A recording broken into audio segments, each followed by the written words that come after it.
Après la mission d'évaluation et des diagnostics de la qualité de l'approvisionnement et des installations en énergie électrique, ainsi que des équipements techniques et frigorifiques dans l'entrepôt des vaccins du programme élargi des vaccinations PEV, le Bureau d'études techniques de construction poursuit sa mission avec UNICEF, maître d'œuvre associé au hub de Kinkole.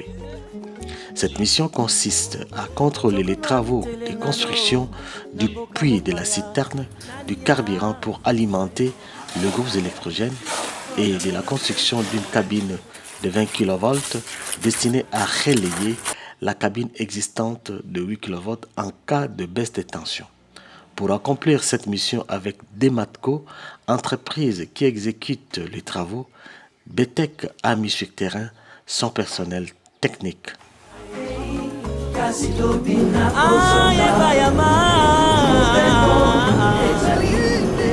Nous allons pour la mission de contrôle et surveillance de l'installation d'une citerne qui devra ravitailler les groupes électrogènes en carburant. Et là, nous sommes à la phase de construction. Mettez que pour la mission de contrôle et surveillance des travaux. Et l'entreprise qui exécute les travaux s'appelle Dematco. Alors, nous allons juste pour constater les glissements de terrain qui s'est produit et proposer des thérapies le plus rapidement possible pour pallier à la situation. À l'endroit où nous devons installer la citerne, il existe des câbles de la citerne qui passent. Il faudra alors délocaliser ces câbles. Et là, les câbles sont encore dans la fouille. Avec la mission, je crois qu'on pourra délocaliser ça aujourd'hui. Et après là, on va placer alors les réseaux de terre pour lutter contre des foules.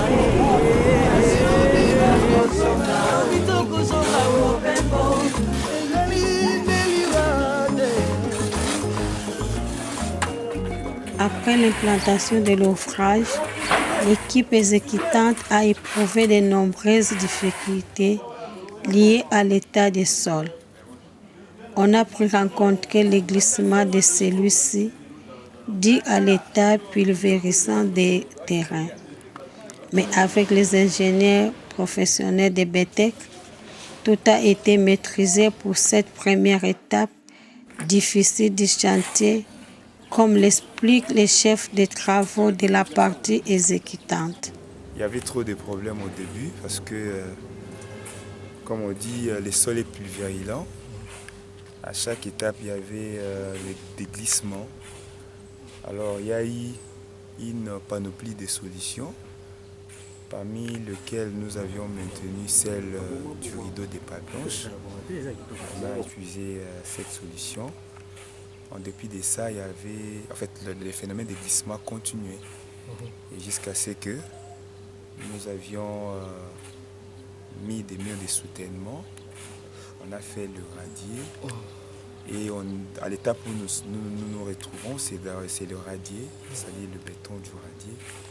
Et c'est à partir de là que nous allons continuer parce que là, en fait, il y a d'abord le mur de soutènement et à l'intérieur, il y a le béton du radier.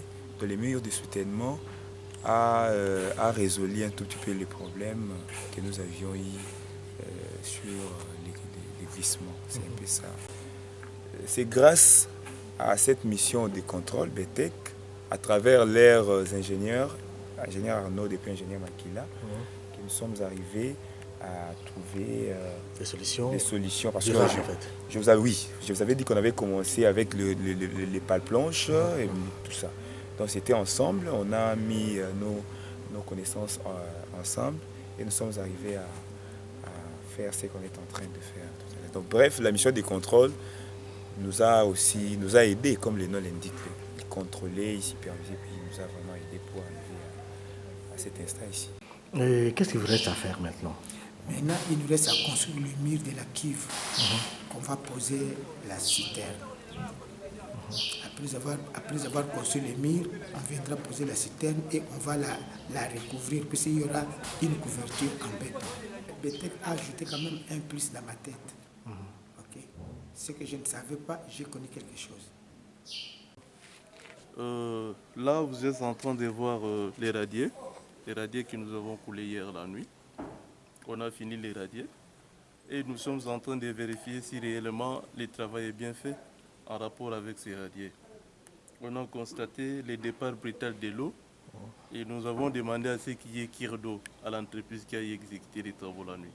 La construction de la citerne fut accompagnée de celle de la logette. Et il y a eu la plomberie, une ligne importante pour alimenter les groupes électrogènes. Après l'introduction de la citerne dans la cuve, est intervenue la pose de la dalle.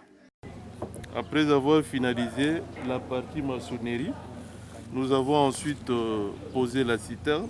Après la pose de la citerne, nous avons coulé nos rédisseurs. Les rédisseurs pour permettre à ce qu'il y ait aussi solidarité en rapport avec les efforts horizontaux verticaux. Donc après nos rédisseurs alors, venait cette dalle que vous êtes en train de voir là. Nous avons coulé la dalle et les travaux ont été bien suivis. Ils ont réellement respecté les spécifications techniques et règles de l'art. De la cabine. Alors on a commencé avec une longueur de 10 cm et puis la maçonnerie et enfin l'élévation. Alors à l'intérieur il y a un caniveau technique de faire parcourir l'électricité. Donc au début il y avait une cabine, on a ajouté une autre dans le but d'homogénéiser ces deux dernières. Toutefois on a suivi la construction qui existait avant pour que les choses soient homogènes.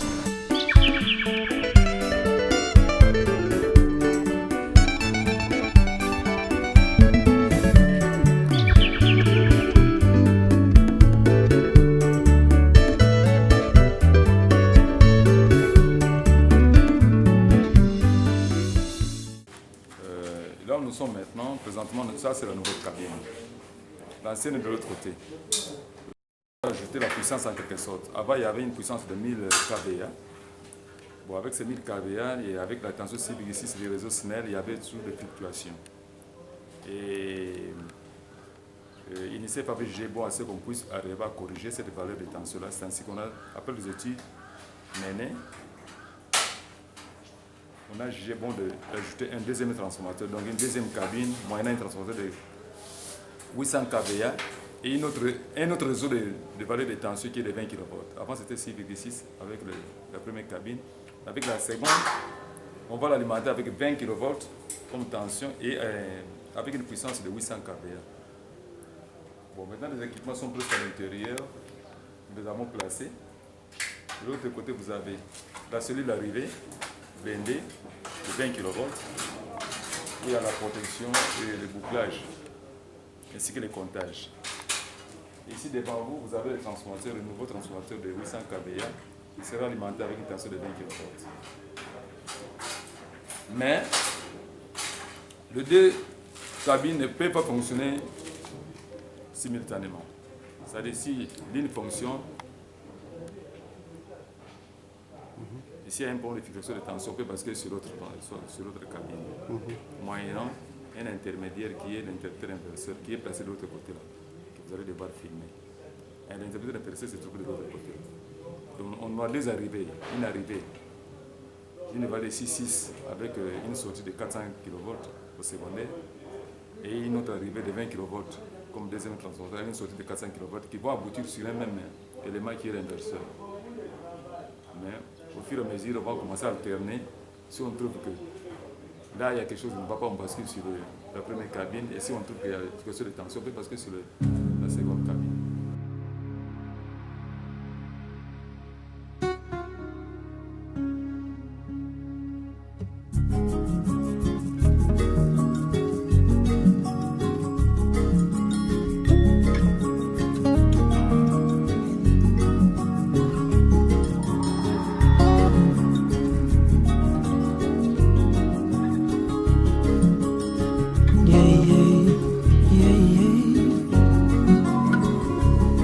Tangu zana bomo